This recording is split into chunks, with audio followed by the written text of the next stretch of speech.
thanks everybody for coming tonight. I really appreciate the opportunity to share, I guess, the experiences that I've had over the last umpteen years in applying for different leadership jobs. Our focus is primarily at principal applications. However, most of the stuff that we talk about really applies to any Band B leader that you can think of. There's just some little differences in terms of principal applications. I'll go through these different sections, and at the end, what I'm hoping that you'll get out of this, I'm hoping that people are proud that I'm doing learning intentions, really is a bit about about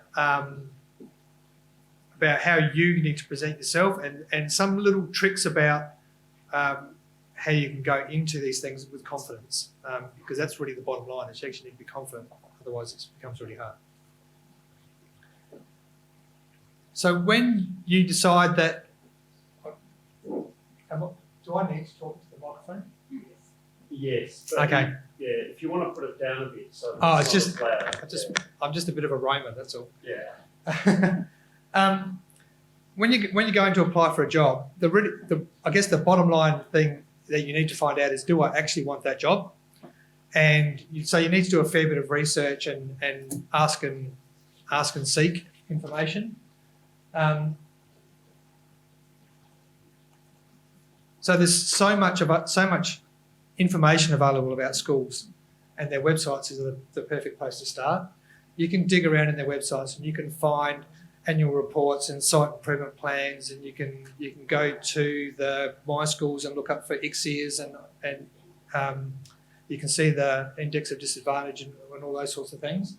And they tell you something about the school.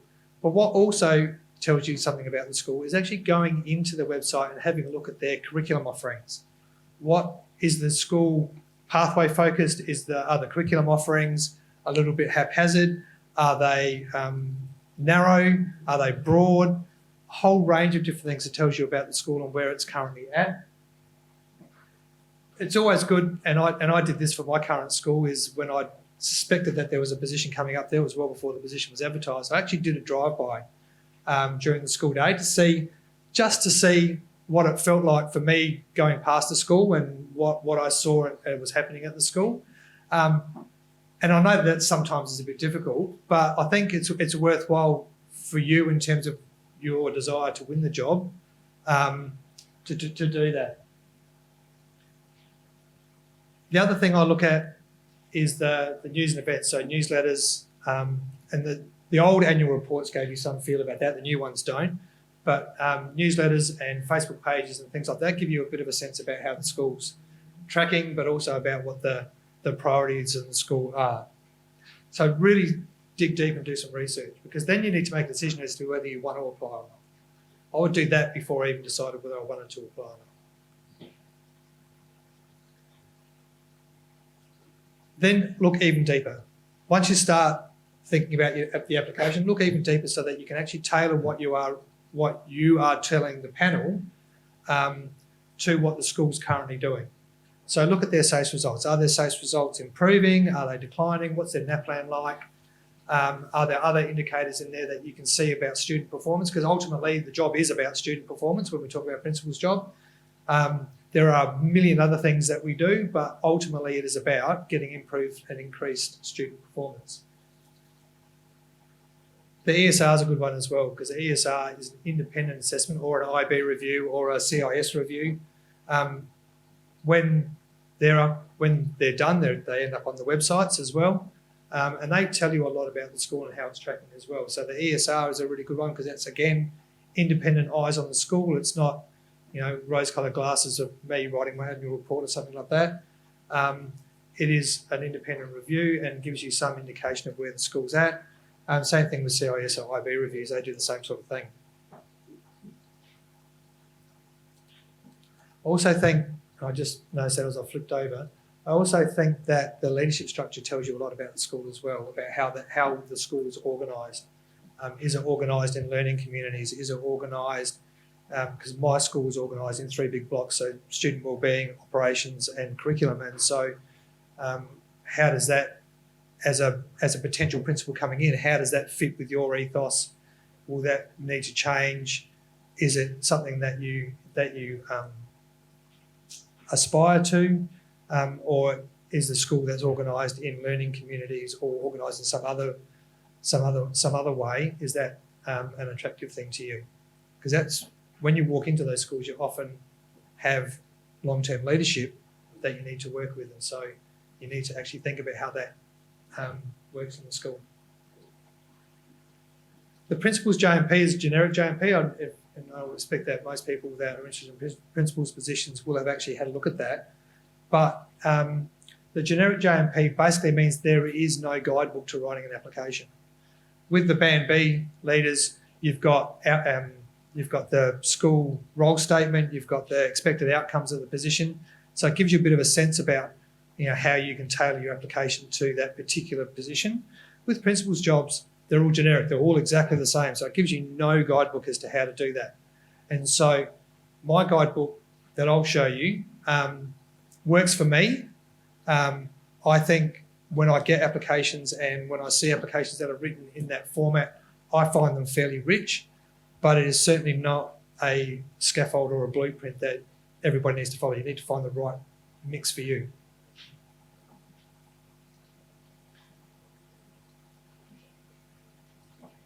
I think it's really important to say that the written application is just to get you to shortlist. And that's the whole point of the application, is to get you shortlisted. And so it needs to be strong enough for you to get into that shortlist position so you can actually go and meet the panel and share yourself with them. And so I think it's a really important thing to remember that that's the case. Well, I've read so many applications for different jobs, and I've read this in principals panels as well, where people don't have a structure to their application. They don't say, this is what I'm doing, this is why I'm doing it, this is how I did it, and this is the result of what I've done. In a system that is so focused on impact and improvement, if you don't do that bit, for me, you might as well not put your application in, because you're not telling anybody anything. So in my world, this little bit at the bottom, what did you do and why, how did you do it, and where were the outcomes? That's really the only scaffold you need for any application that you write. One of the really important things, I think, is that through application writing, you need to share a bit of yourself. So you need to, even though the applications become very focused on what you've done, I think in there, the way you write it needs to be a bit of you need to put yourself into it. Because really clinical applications are really hard to read and really difficult to get all the criteria, all the stuff you want out of it. So I think there needs to be a bit of you in that, and so how you go about that. So somebody else's template is not a great way to go about writing your own application. I think it's also really important to think that people have this, and maybe it's because we're teachers and we like categorising things, people have this sense that you need to write your application in blocks. I'm addressing this criteria in this block, I'm addressing this criteria in this block. You don't need to do that. It's really about telling stories. And the stories are really important in getting your point across and actually getting yourself across to the panel.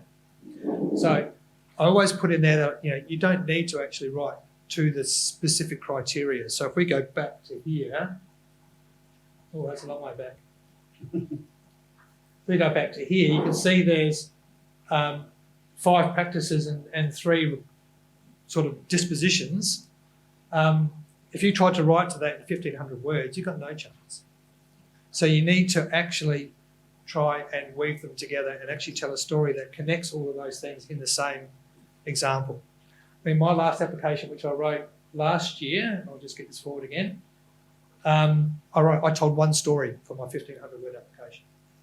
One story. And so I think it's important, and it weaved everything in there, but I told one story. And so don't feel like you've got to jam it full of examples and data and things like that. My story was about connecting, for me, it was about connecting our SASPA improvement. So how do we put all that together? So it was just one single story with one large significant outcome.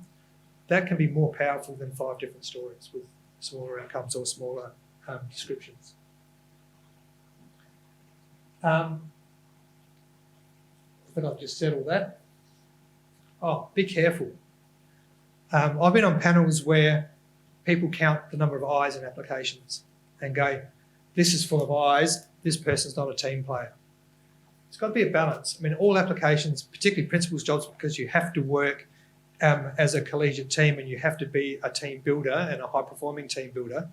I think it's really important that you balance the I did this with the we did that, and you know, this team over here that I directed did this, because you don't need to own all of it. I think it's really important that we actually acknowledge the fact that we don't do everything, because that's not what leadership is. Leadership isn't doing everything, so it's really important, and that goes for all Band B jobs, I think. But balance your I's and your we's so that you have that bit of, this is my leadership, this is my collaboration. The word counts are a horror. I go back to the days where you had 5 pages, and they were much easier to write, particularly when you could shrink the text and do double columns, and you could, you know, you fit masses of stuff in there. 1,500 words is much harder to write. So you need to spend your words really wisely. So don't try and stuff too much into the written application.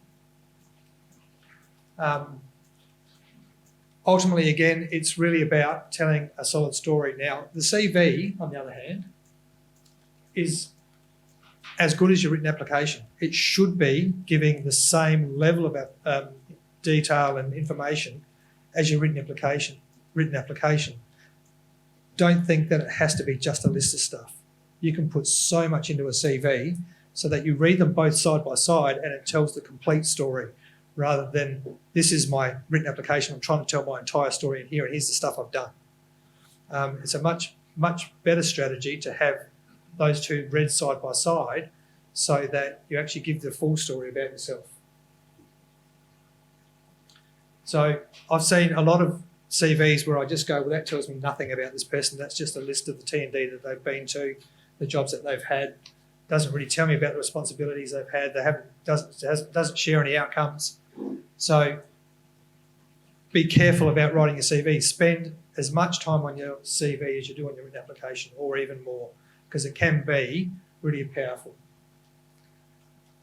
Make sure, of course, at the top you've got your details, and also make sure that you do the basics and put your name in the footer and things like that, and page numbers and stuff like that. It's really frustrating as a panel when you're looking at an application, you actually haven't got a name on it anywhere to be seen. Your CV should never duplicate what you put in your written application, because you're wasting words. You've only got 3,000 words total. So tell your story in your written application. Tell a different story, but that supports the same your skills and your abilities and your dispositions in your CV. And I'll show you an example of mine in a minute so you get a bit of a sense about what I'm talking about. Again, in your CV, even though it's not continuous prose, you can still put in the what you did and why, how you did it, and the outcomes. You can still do that in a CV. It's just the format is different. And there is no format that is right or wrong. This is mine. Hopefully you can see I've cut my personal details off the top. But I'm happy to share them with you if you need. But this is how I construct my CV. So I've got a bit of stuff about my qualifications and training at the top. This is about 3 or 4 pages long. So at the bottom, and don't try and squeeze into a number of pages. You've got 1,500 words. That could be 10 pages if you want it to be.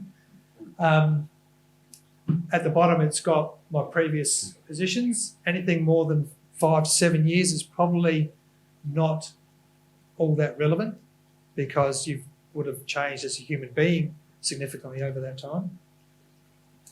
And so you can see there, I've blocked this in terms of the, what were they called again?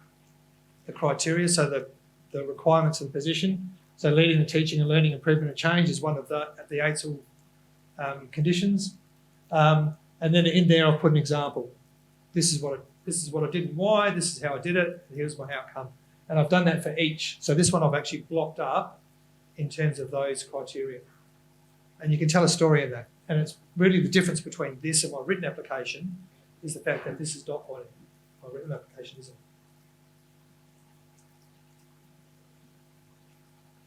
So you've done all that.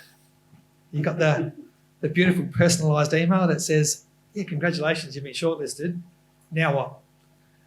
I'll talk about referees in this bit, but really you need to consider that before you start writing. But the referees, and again, referees you have to be strategic about every piece of this process. You need to really, and don't feel like you have to do it on your own either. You know, this can be a collaborative process. You've got to tell your story, but it can be a collaborative process. Referees are really important. Clearly, your line manager's got to be number one referee. That's the rule. So in that process, you need to have a really good PDP process with your line manager. You need to demand that you have that process, because they need to be able to share everything about you and be able to talk about you and your skills and your abilities and your outcomes like it's second nature to them. So that PDP process is a really important thing. And you know, as line managers, and I'm certainly not the world's best line manager in terms of, you know, me being really proactive and getting onto my people, but if you're going down this path, then you should be putting pressure on your line manager to actually meet with the PDP and go through that process. 3 minutes already. Oh my God. Be really strategic about your line managers. You can pick different referees for different jobs, different contexts. Really important that you're strategic and you really think about which of your referees would work best in that space. On my last application, I had my governing council secretary as my referee, because she could talk about my community work, she could talk about my governing council work, she could talk about my work with parents, and that was a really important thing for me. And tell on your CV, tell the panel who's the best to contact for what. So, you know, contact this person if you want my community connections, contact this person if you want them to talk about this, contact this person if you want them to talk about that. With the interview, now I'm going to have to skip through because I'm running out of time. With the interview, you have to over-prepare. When you step into an interview, your brain explodes. You're under stress, your frontal lobes go into meltdown, it's really hard to think and connect. If you over-prepare, then it makes it much easier to retrieve the stuff out of your brain when you're under stress. Okay, a little bit of a psychology lesson for you. Be really clear about who you are and what you stand for. Because if who you are and what you stand for is not what the panel's looking for, then that's okay. Because then you're probably not the right person to be in that job. Does that make sense? And never go into an interview empty-handed. Always have stuff with you. So stuff to help you think your way through the process. So there's, you know, prompting notes. So you've got to sit down and predict what sort of questions you're going to be asked. Sit with a couple of friends, sit with some, you know, your networks, and go, what do you think they're going to ask me? Make sure you always have a vision and values type scenario built for yourself, regardless of what job you're going for, because those questions really tell the panel whether you're the right fit. And then create visuals and handouts for the really big messages that you want to get across about yourself and your skills. Because whether the panel asks you a question or not, at the very end, they're going to say, is there anything else you want to share? And you can go, here, have all these. I want to share these. So, you know, all those big messages about yourself that you want to share, you can bring along, whether those are in the questions the panel asks you or whether they're not, you can still share them.